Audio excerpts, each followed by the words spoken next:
Hey guys, welcome back to Fast Fix. For today's video, I'm going to show you how to change date of birth on Facebook.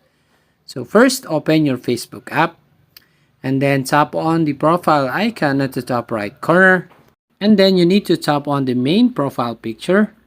And then here on your profile page, tap on Edit Profile. Then you need to scroll down until the bottom and tap on Edit Your About Info.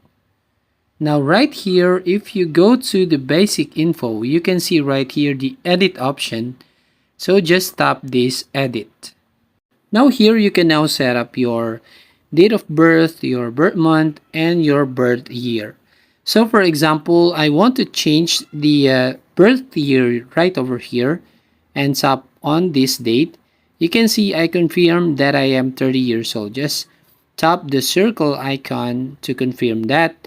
So here you can only edit your date of birth a limited number of times. And you can see also the option right here that you can actually show this in your newsfeed, in your profile, in search results, and in Messenger. So you can just choose this one if you want to public friends, only me, or close friends. So that's it.